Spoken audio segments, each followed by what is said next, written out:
¿Por qué han fracasado las reformas sociales?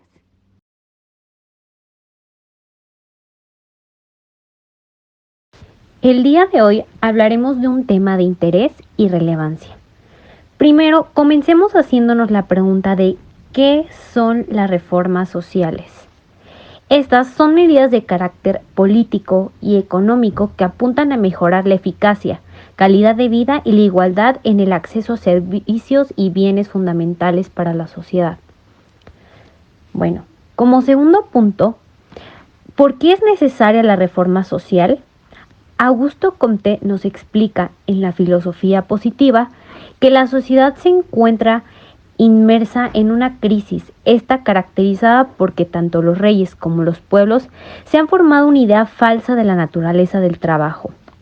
También otra de sus características es que esta tarea se le ha confiado a personas incompetentes.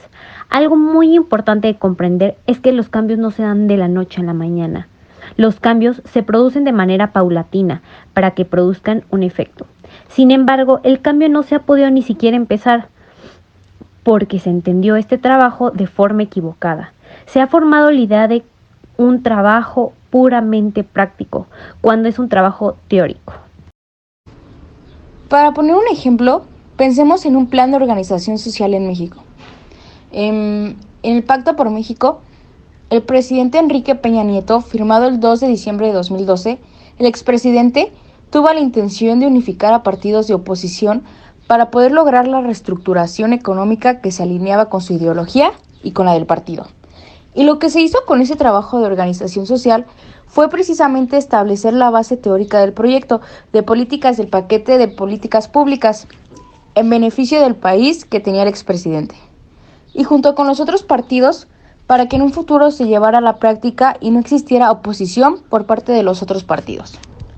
El error que señala Augusto Comte es que los reyes han acudido directamente a la práctica sin fundamento teórico, que es la esencia del trabajo de reforma social. Y es por ello que han fracasado las reformas sociales. La parte teórica, o también llamada por el autor como espiritual, tiene como finalidad el desarrollo de la idea principal sobre la que se ha de fundamentar el plan. Se refiere al principio o al conjunto de principios sobre los que se va a fundar la relación o las relaciones sociales, así como la formación del sistema de ideas generales destinado a servir de guía en la sociedad.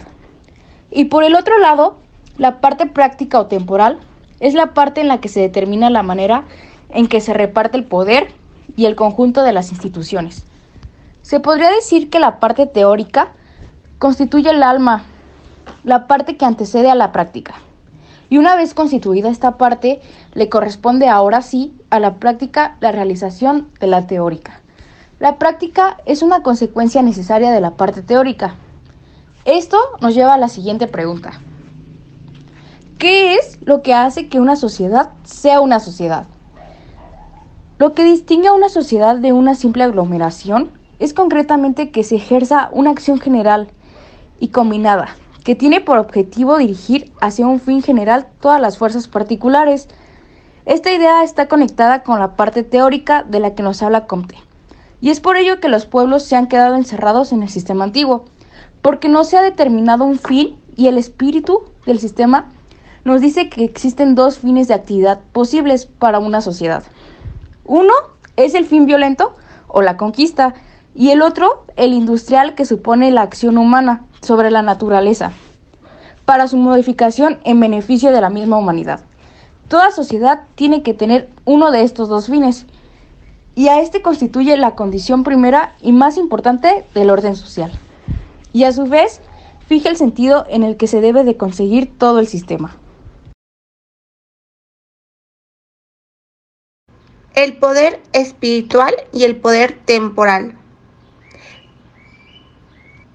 Quiero iniciar con el tema del poder temporal. Este tiene una finalidad de la educación. No es eternizar la infancia, sino la poesía primera que perpetúa lo mejor del fetichismo inicial. Por supuesto, la educación no puede ignorar la realidad de lo vivido, que a medio camino entre el mundo de lo inerte y el mundo de lo humano. Lleva al hombre sin construirlo nunca, pero estas sería ciega si ignorara los caminos que ha seguido el hombre en sus comienzos. La verdadera educación es la humanidad que se eleva en la conciencia de sí misma asumiendo el tiempo que nos ha creado. Por otro lado, el tema del poder espiritual es la idea que va unida a la de una enseñanza inspirada por el espíritu de un conjunto, es decir, por la filosofía, y por consiguiente capaz de poner en orden los pensamientos y efectuar así la reforma intelectual adecuada a la época moderna. No hay que olvidar, y Comte nos los hace recordar, que las especulaciones más delicadas son las que conciernan al hombre, a la sociedad, a la política. Requieren una preparación a la vez enciclopédica e histórica, que evita que se dispersen en la gratitud y proporcionen a la opinión, como ocurre bajo el imperio de los periodistas y de los retóricos, un ejemplo contrario a la lucidez y a la sabiduría.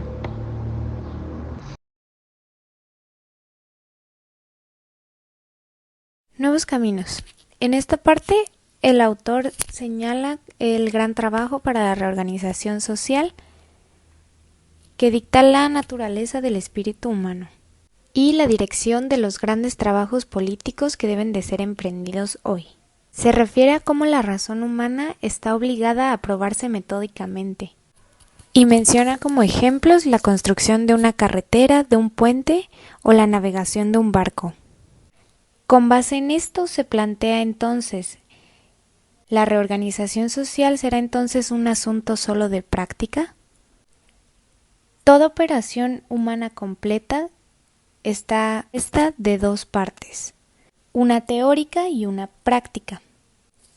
Comte las define como una de concepción, la teórica, y de ejecución, la práctica, en donde siempre la primera precede de la segunda. En la primera parte del ser humano, el mismo individuo es quien ejecuta todas las operaciones y conforme va creciendo, estas dos se comienzan a separar. Esto influenciado por las culturas, el tiempo y el tipo de sociedades en el que estén. Es decir, el grado de civilización de un pueblo se encuentra desarrollado en la división de la teoría de la práctica. Por lo tanto, no podemos decir que la sociedad esté más organizada en el siglo XIX de lo que estaba en el siglo XI, que es uno de los ejemplos que da Comte. Menciona entonces cómo debe figurar en primera línea el poder espiritual y el poder temporal de otra naturaleza en el sistema a establecer hoy en día, siendo esta la primera condición necesaria para tratar este problema de manera proporcionada a su importancia. Utilidad en la historia. Ninguna innovación importante se ha introducido nunca en el orden social sin que los trabajos relativos a su concepción hayan precedido a aquellos cuyo objeto inmediato era su puesta en acción y le hayan servido de guía y apoyo al mismo tiempo. La primera se refiere a la formación del sistema teológico y feudal, acontecimiento que hoy debe ser para nosotros una fuente inagotable de enseñanza. Este sistema había sido preparado por los trabajos teóricos precedentes sobre el espíritu de este sistema, trabajos que datan de la elaboración del cristianismo por la Escuela de Alejandría.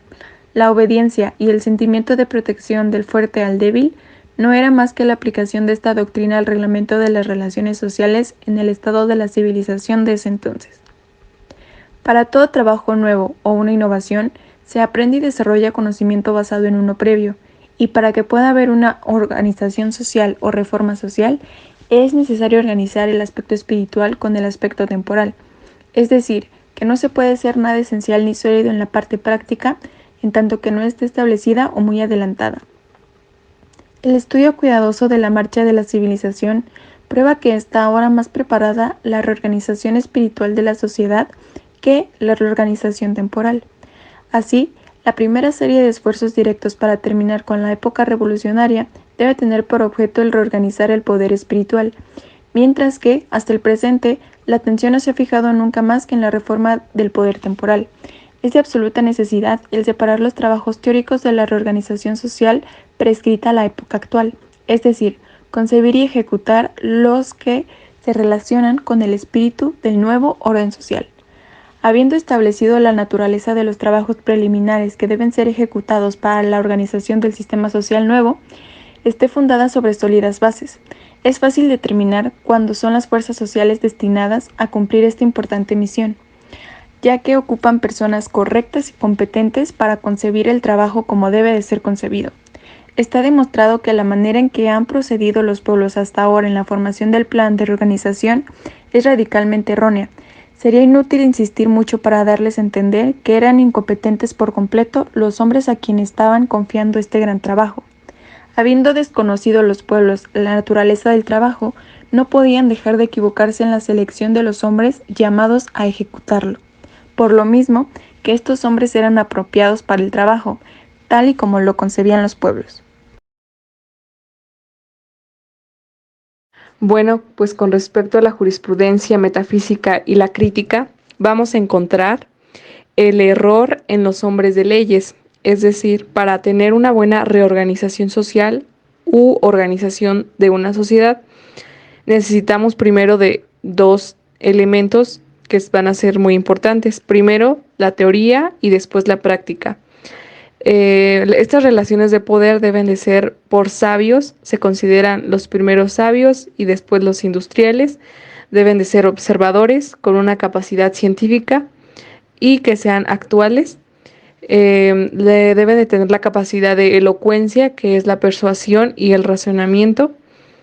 También existe un aspecto espiritual, ya que la naturaleza de dos cosas evita la liberación de elección para poder tener una reorganización social nueva, y se encuentra el problema de un sistema feudal con el teleológico.